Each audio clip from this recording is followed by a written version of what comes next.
Hello, lovelies. This is Jennifer Hall, and you are with me today at the Lessons from the Universe podcast. I'm excited to share my message with you today, as always, and I look forward to seeing where it takes us along our path to awakening.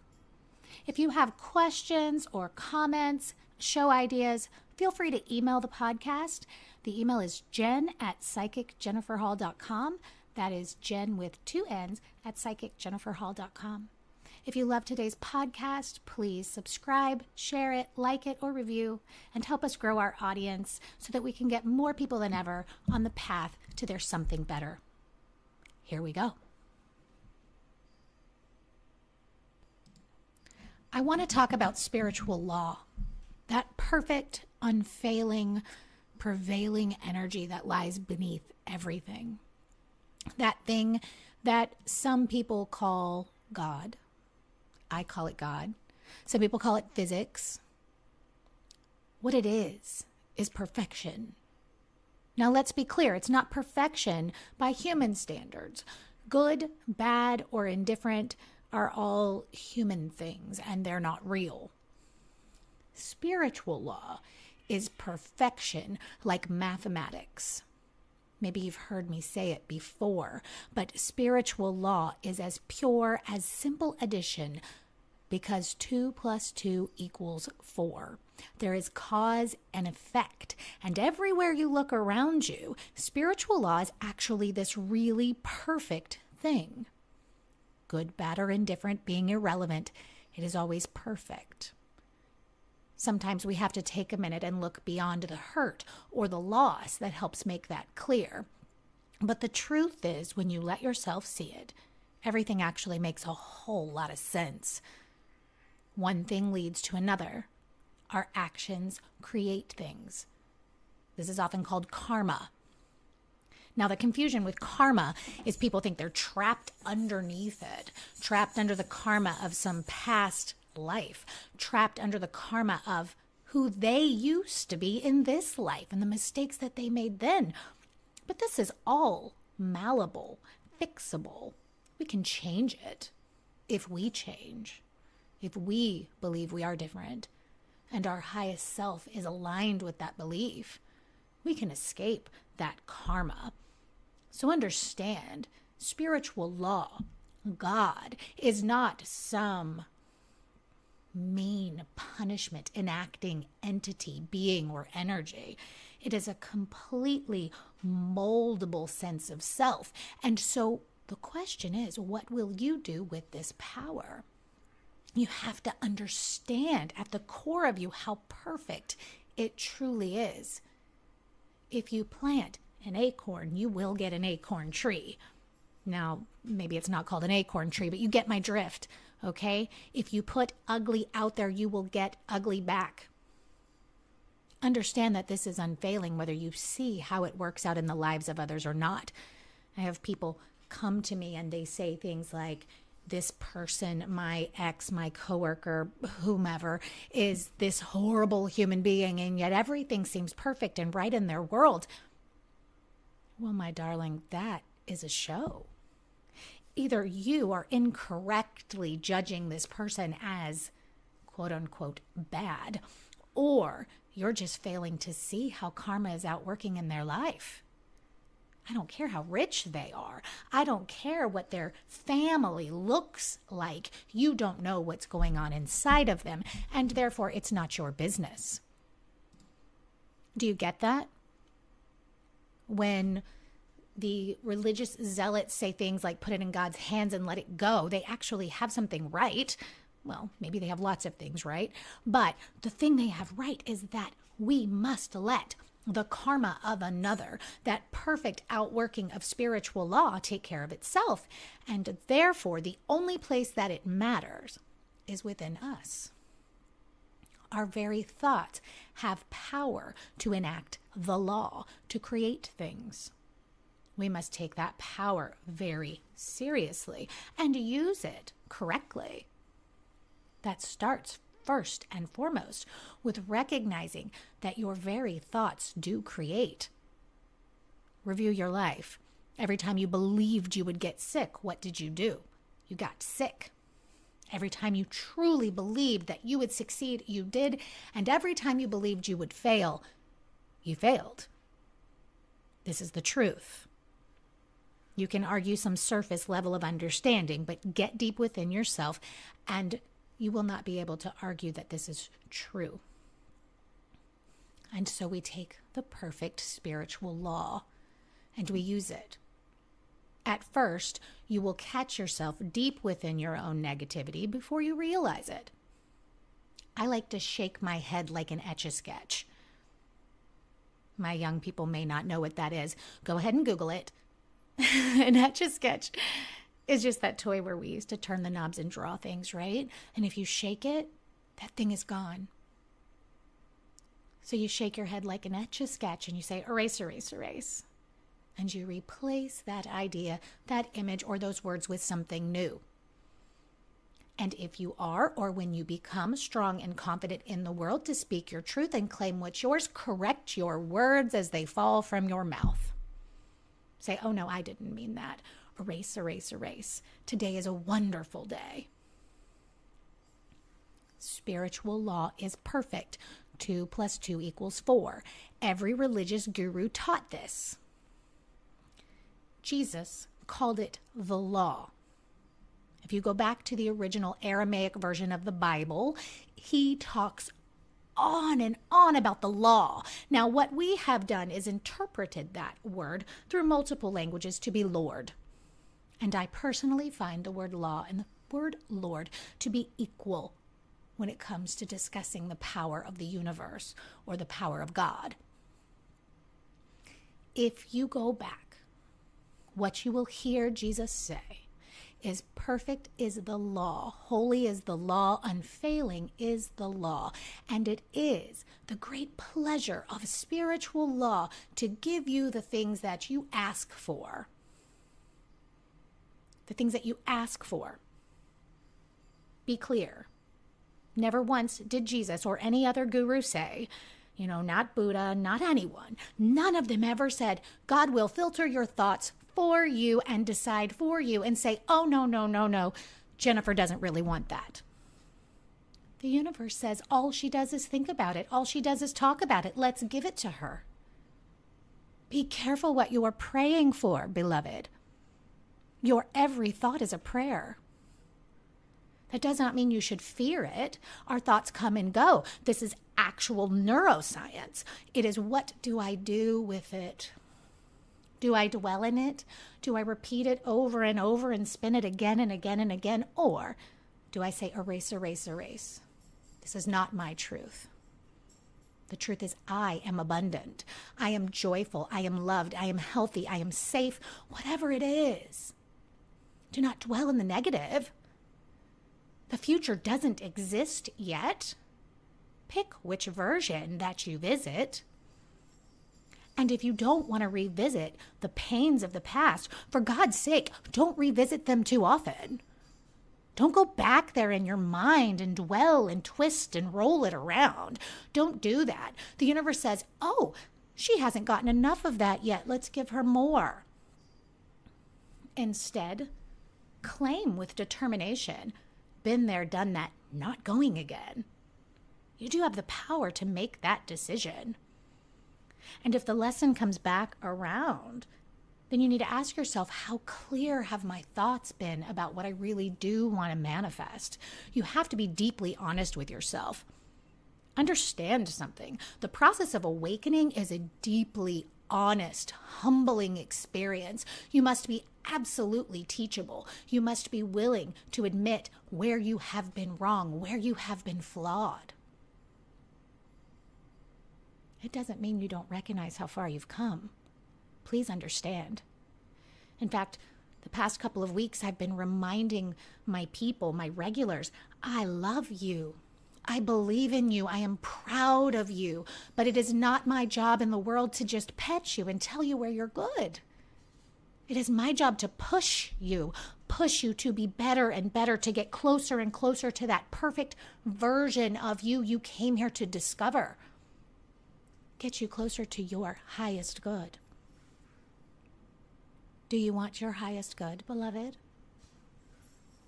If you do, you must seek it relentlessly. You must be willing to look at yourself. And when you can't quite put your finger on it, to fearlessly let it roll around in your head, to fearlessly follow the little threads of your experience backwards, as far back as it needs to go, to find where they are tied and let them go. Spiritual law is perfect. And the more you align with it, the more you appreciate even the seemingly negative pieces of it. You say, of course, the law is perfect. I walked around for years, constantly saying, look, the law works, the law works, the law works. The law works. Good, bad, or indifferent, it works. And that's actually really amazing evidence that it is perfect and that you can work it in your favor. If I can make it equal something bad, I can certainly make it equal something good. Do you hear my kitty? He says, truth, it's truth. Even that kitty. I lost one that I loved dearly. What did I do? I dreamed him back into my world. I believed I would find another companion, just like him, different, equal, better in some ways, maybe less in others. Certainly more talkative.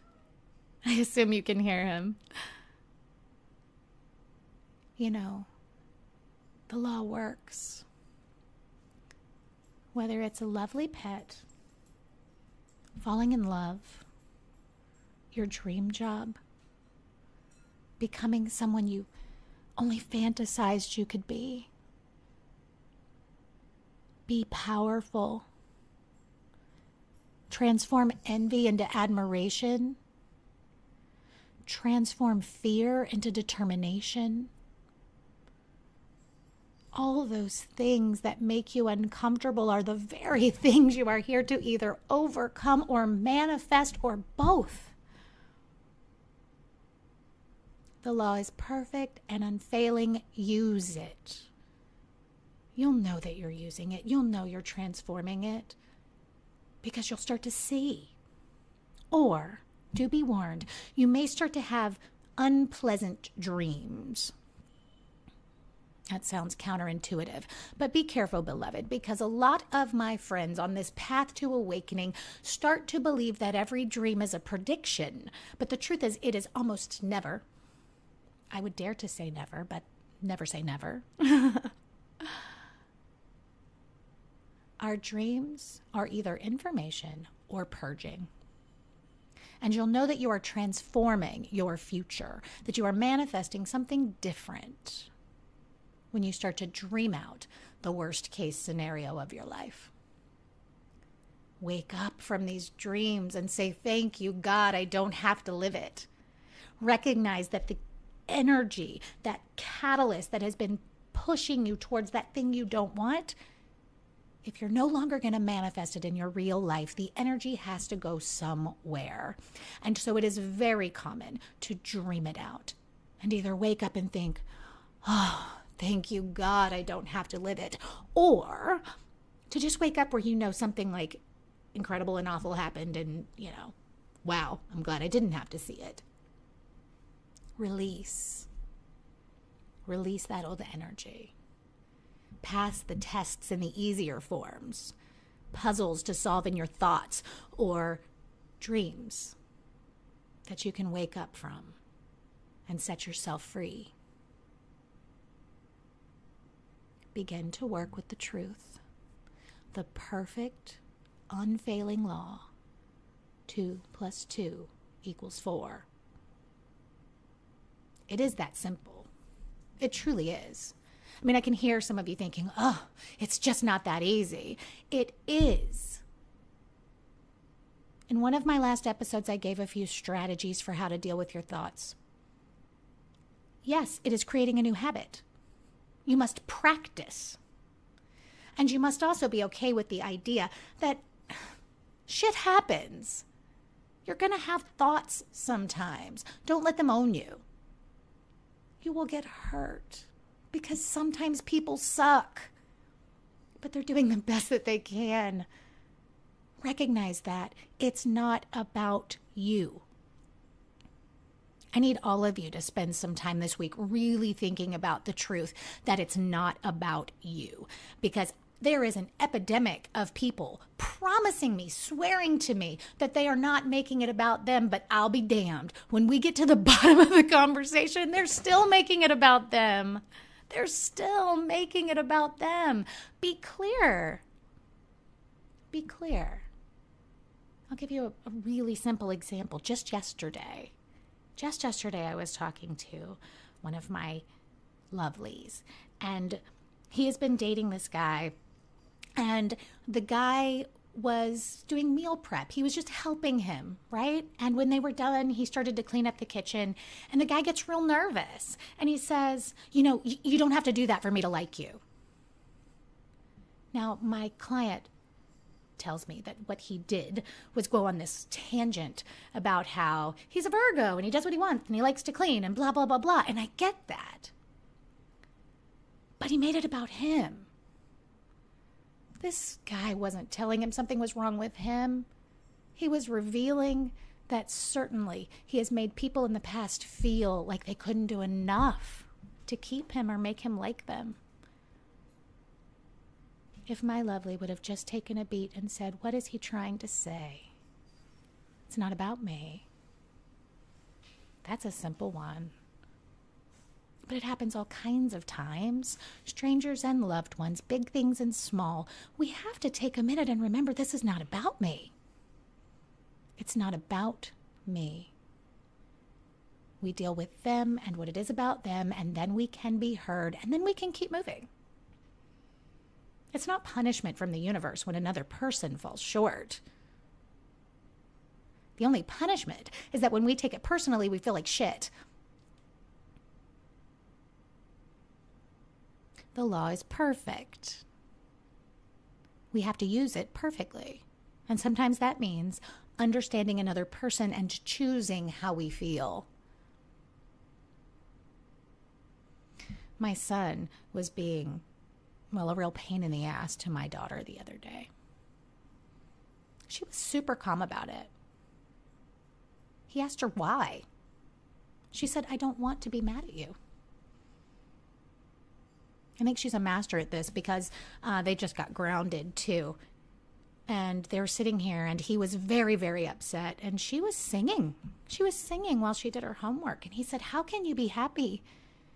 And she said, consequences don't have to make me sad. The perfect law, cause and effect. No, consequences don't have to make you sad. In fact, it's just the perfect outworking of law, and that's comforting. Yes, I did what I was told not to do, and now there's a consequence. And if I revisit this, guess whose choice it was? My little, so wise. Let's all be wise like her, right? Jesus said, be like a little child. Buddha said that too. They've all said it. They've all said it. Be like a child. Remember, nothing's that bad, right? It's just not that big of a deal. 2 + 2 = 4. There was a cause. This is the effect. And because that is so perfect, I can cause the next effect. So decide. How will you react? Who will you be? What will you focus on? And how will you utilize the perfect, unfailing nature of spiritual law? Until next time, beloved, namaste. Once again, this is Jennifer Hall with Lessons from the Universe. Thank you for joining me on this journey today. Until next time, namaste.